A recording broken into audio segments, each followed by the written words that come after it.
for life engineering, processes that combine science, wisdom, and spirituality to build a life of alignment. Joining Dr. Pat is your host, Gabriela Embon, bringing you bi-weekly wisdom nuggets, your step-by-step guidance to build a life of no regrets. Stay tuned as they uncover powerful processes for you to realize your true potential. Are you ready for some magic wisdom? Life engineering starts now.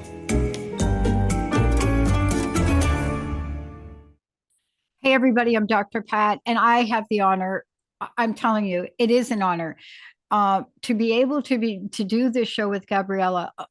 And I'm really struck by two things, and I'm going to say very little today because you're going to hear her story and you're going to hear what it means to be and stand in your why.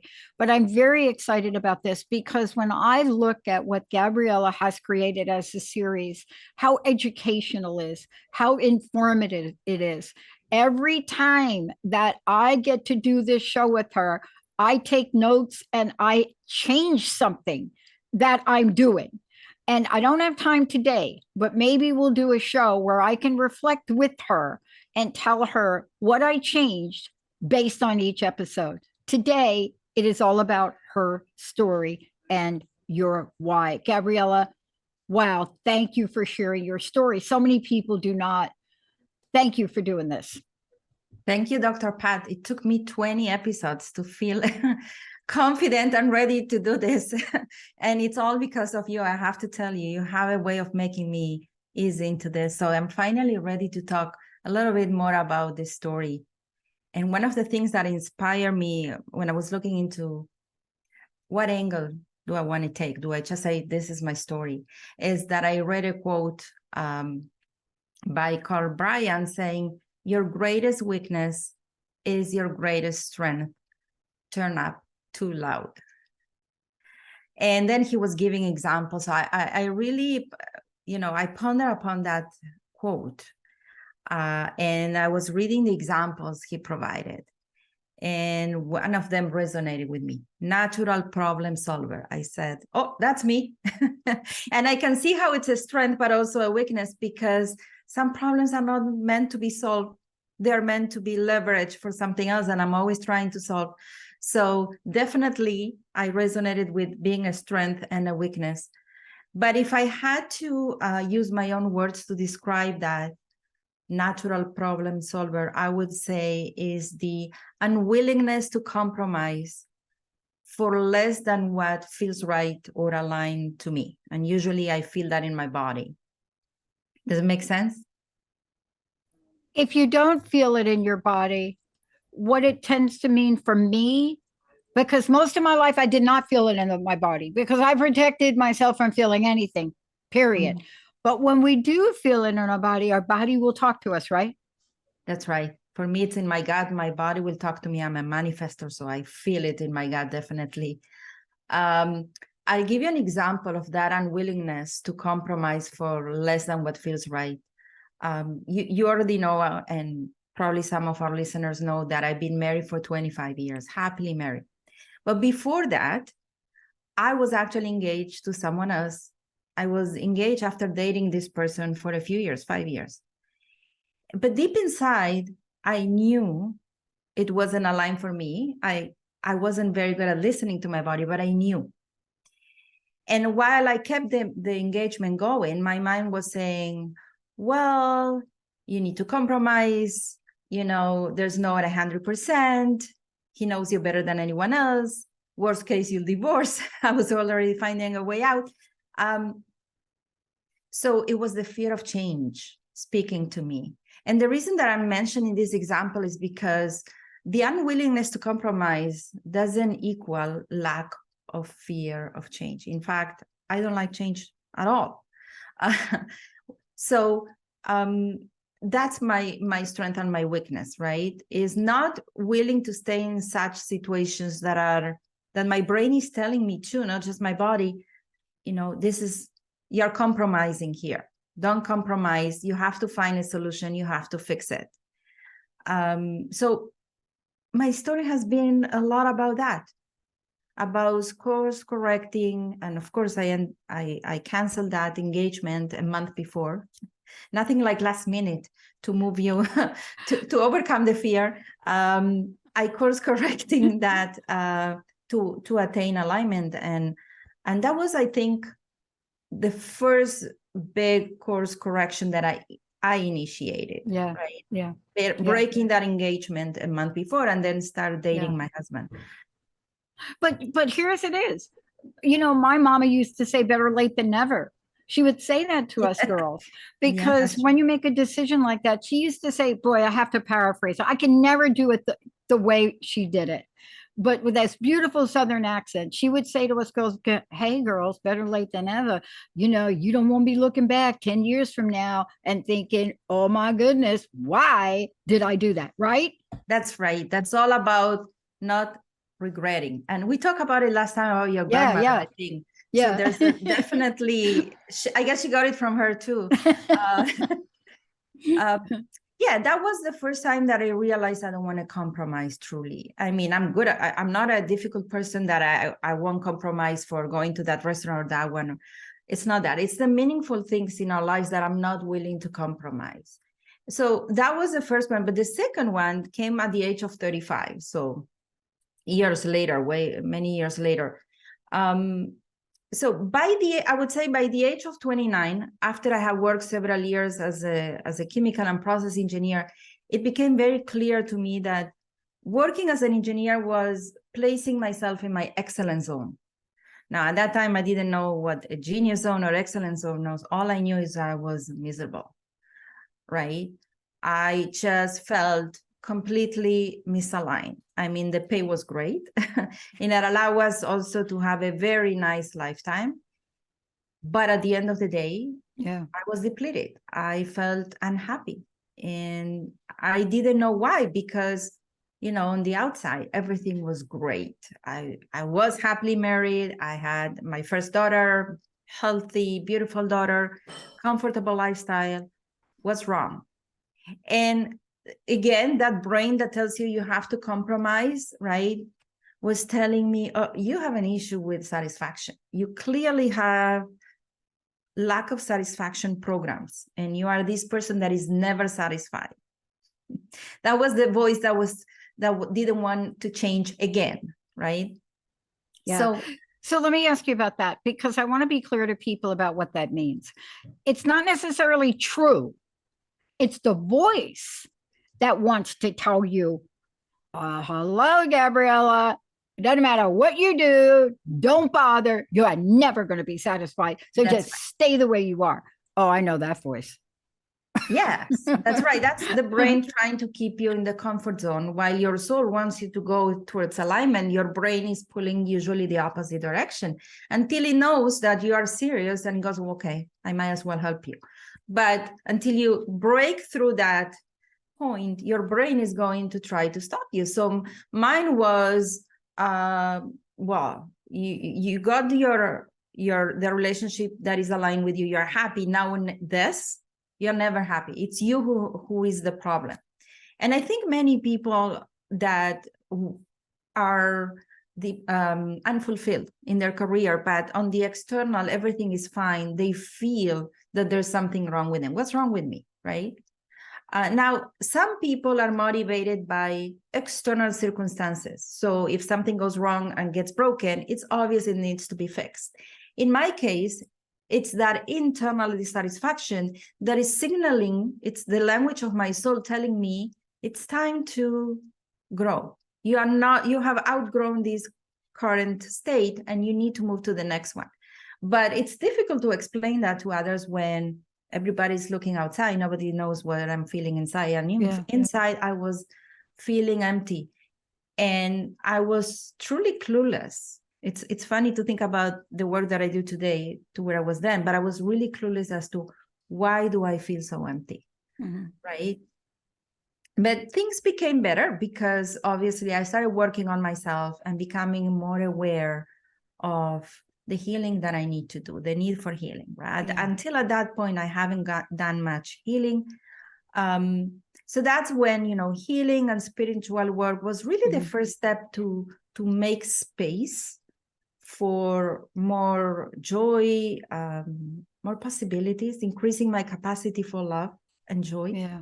Yeah. And that, I believe, was what was needed for them to be able to find what I want to do when I grow up. I love this story. I want to just ask you one question, because I know there's more to say on this, but I love what you just talked about. Now, I'm not saying I love what you went through, because I like to look at those as the pain point, right, that you went through. I had a mentor that used to say to me, Pat, this is the only way you're going to get it. And he would say to me, look, the only way you're going to change is when the pain of change is less than the pain of staying the same. And basically, what he was saying is, how you think about change is very painful. This was very early in my life, but is that more painful than you staying the same? And what you're talking about is you had a moment where you had that internal eruption that led you to excavate yourself, to really look inside. And once you did that, had you not had that, do you think that you'd be talking to me about where you are today had you not gone through that, Gabriela? No, you know why? Because the answers are inside. But we don't usually look inside when things are okay. We don't look what anything is made of when they're working. Do you put an appliance apart if it's working well? You don't care what's inside, right? So only when things are not working, we start saying, okay, what is within this that needs to be fixed? I got to tell you really quickly, that thing you just said, I did it this weekend. I have a perfectly great table tennis bat, but I don't know why. I wanted to try a new rubber. There was nothing wrong with it. And I went through the process of doing this only to find out two things. One, the rubber I was putting on wasn't as good. And the other part of it, it didn't go on as well. And, I asked myself, why did I do it? I don't have an answer for that, but I'm going to let you tell your story, because hopefully you'll tell me, why do we deviate from a winning game, so to speak, right? And I'm not talking about deviating just sometimes we have to expand and grow. Clearly, I need to up level something. And sometimes we do it, but sometimes we do it. Do we do it to sabotage ourselves? No. The only reason that we feel that dissatisfaction, that emptiness, is because our soul is telling us that we're ready for more. Now, we can ignore it. As I said in the last episode, your soul can be ignored, but that nothing good comes out of it. And not only that, it will continue talking until the pain is unbearable, as you said. Now, for me, was the fact that I needed to correct my relationship. I did. I needed to be in my career path. I did. I did everything that the formula told me that I needed to do. And still, there was a void, an emptiness inside. So I had to go and find what that was, right? And what was missing was first going through some healing, but then it was purpose, fulfillment. Knowing what I want to do with my life when I grow up. Clearly, it wasn't engineering. Now, in the beginning, I couldn't figure out what that is, because here's another thing we tell ourselves when we've been doing something we thought we'll always do.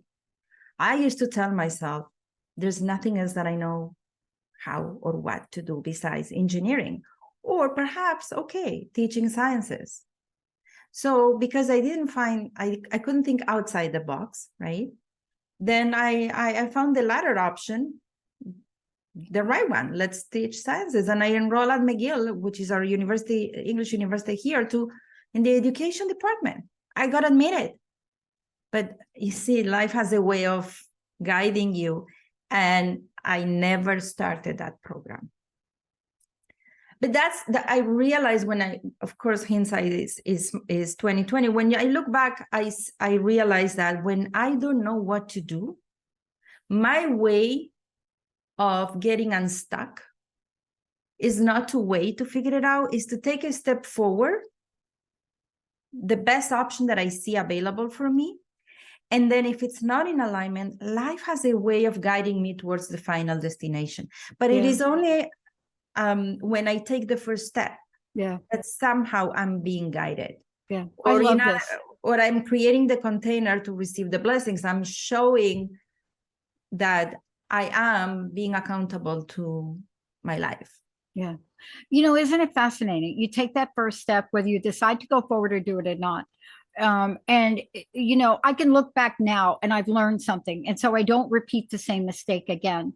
But when I was at the worst time in my life, it was also the best. Losing my job after 25 years gave me the opportunity to go back to school.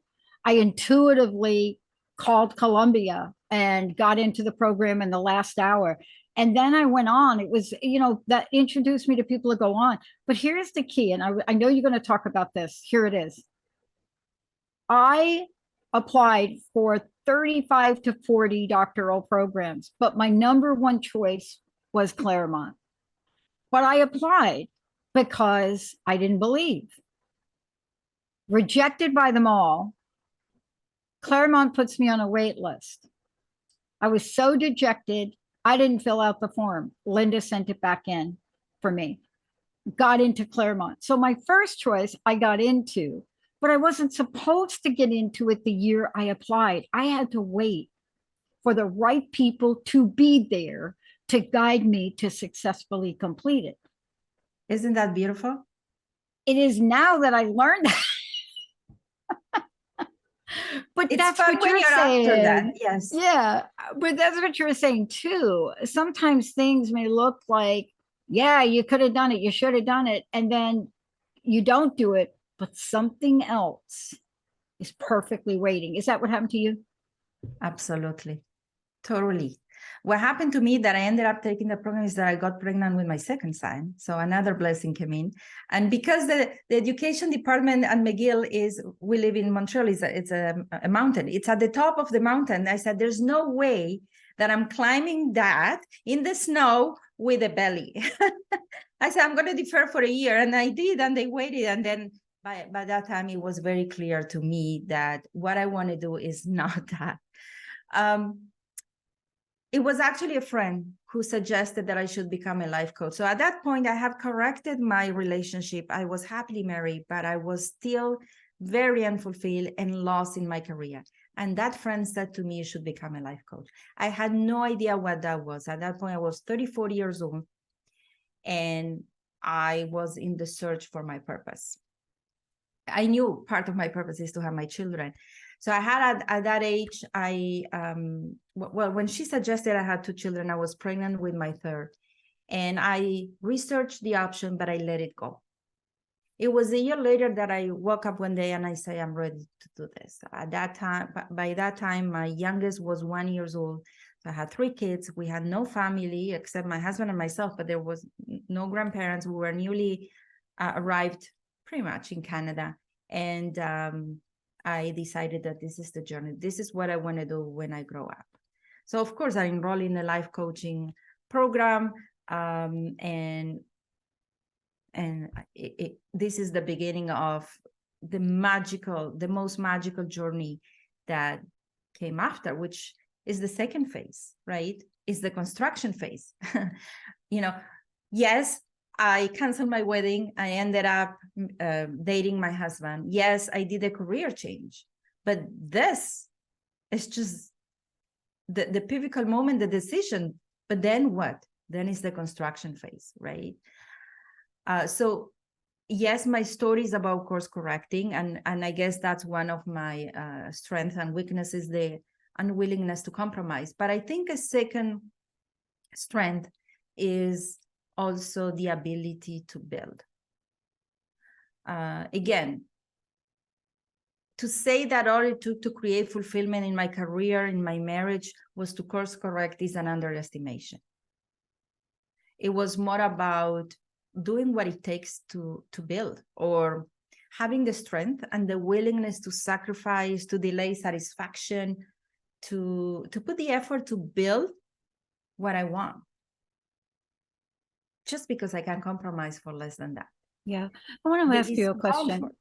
Yeah. I want to ask you a question about the those inner voices that will hold you back. I think you call them inner saboteurs. That's right?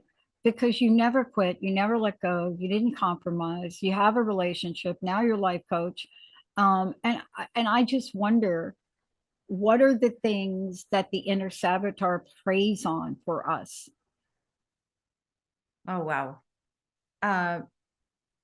First, of course, I didn't dream of having the coaching academy. At that point, all I wanted to do was help people create a life of no regrets, the way as I was doing for myself. So it was about becoming a life coach. So the most common inner saboteurs or voices were, who are you to do this? You're not a psychologist.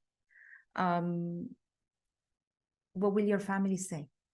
Are you crazy? You're going to switch from engineering to this? This is not a career. This is a hobby. There are too many coaches out there. There's no way you're going to make money. And I'll say something about that. And the list goes on. There were a lot of fear of success. And what if it doesn't work? I have 3 kids. So it was also my fear of losing respect for myself, because as an engineer, I was always very accomplished. What if it doesn't work? Right? How do I keep respecting and feeling that I am worthy if I made that choice and it doesn't work for me? So there were a lot of fears, I have to say. But the more I had these inner saboteurs, I realized I need to clear them. This was my brain trying to protect me from, again, stepping out of my comfort zone. And I work on them.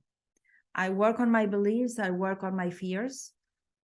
Because, as I told you before, I don't like change. I'm a loyalist. I keep my hairdresser for life.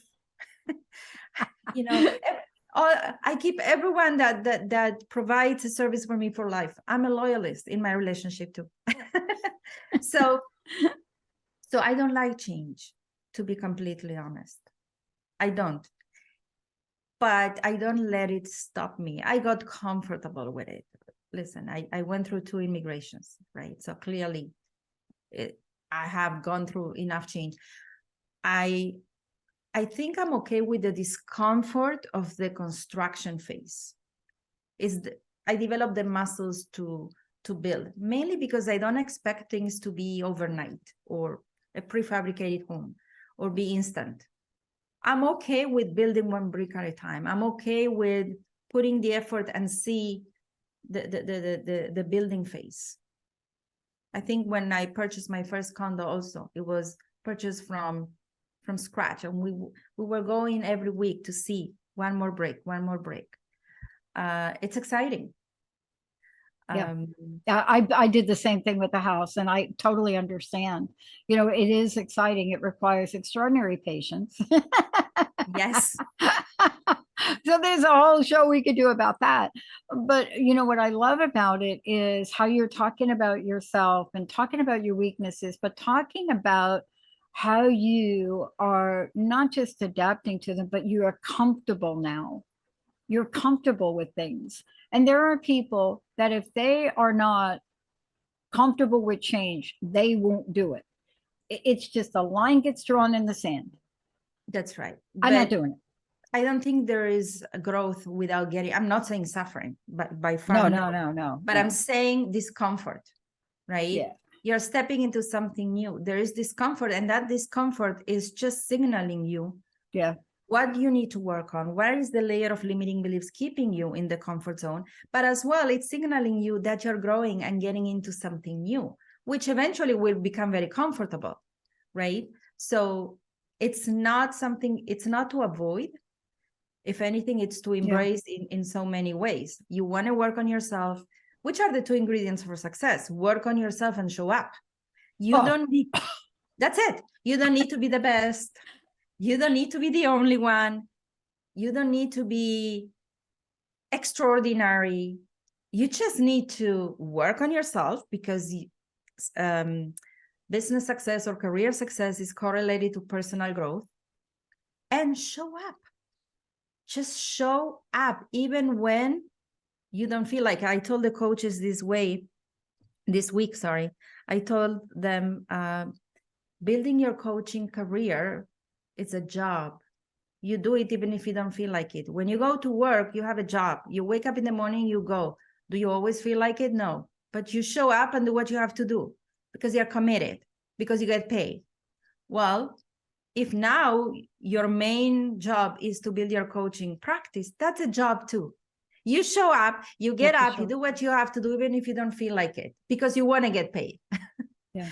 You have to show up even if you don't feel like it.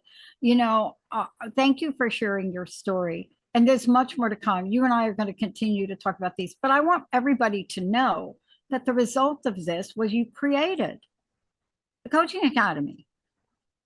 Right? I mean, Right. that's what we're talking about. If you haven't heard or have heard any of the other episodes, and by the way, let's make sure people know how to go and find out more about the Coaching Academy, which is a result of what you just shared. That's right. It's the result of just stepping into the genius zone, and from there, let it take over, because it's a wonderful journey. Yes.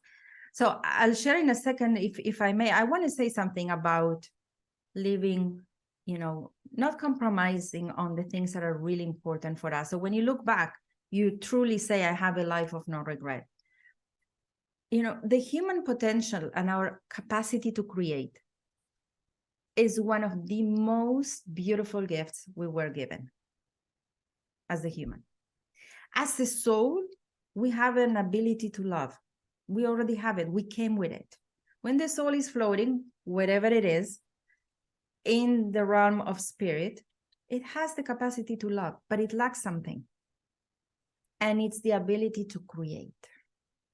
The ability to use creative energy to create. Our reason for being here in this human experience in the physical world is to build a life of alignment and service. To build, to create, to use this beautiful energy of the creation with our own hands and our hearts aligned. So I think that's a life of no regret. So for our listeners, if any of you is passionate about helping people do exactly what I just said, we have an incredible program. It's a spiritual life coaching certification. And what's new, Dr. Pat, is that as of January, we're offering a day course and an evening course. So we can cater to the needs of everyone. So if anybody is interested in learning more about this, the coachingacademy.net has a contact form. Fill up the contact. We will call you and we will invite you for an information call so we can share about the program and learn more about what you're looking for. And if we feel we're not the right fit, today I told somebody, I don't think this program is what you're looking for. We will be very honest and tell you. So coachingacademy.net. I can't wait to see what we're going to speak about next, because your messages really they go beyond hope. They give people a blueprint, because this is what you do. You help us connect the dots so that we could take a look at ourselves in a very safe and loving way and make that course adjustment. Gabriela, thank you so much for everything today. And thank you for such a beautiful, beautiful story. And I don't blame you for not walking up that hill at all. Oh my goodness. The coachingacademy.net. I'm Dr. Pat. Much more to come. If you have not heard any of the previous episodes, please go back. They are amazing. And hopefully Gabriela will agree to do a show with me where we can go back and talk about the lessons. Now that will have to be an hour show. All right, everybody. We'll do that. Have a great, great rest of your day. We'll see you all next time. You have been listening to Life Engineering, processes that combine science, wisdom, and spirituality to create a life of alignment on TransformationTalkRadio.com. Join host Gabriela Embon and Dr. Pat every first and third Tuesday at 11 a.m. Pacific for bi-weekly wisdom nuggets on how to create your perfect synergy between your mind, body, and spirit in order to realize your true potential. For more information, visit Gabriela at coachingacademy.net.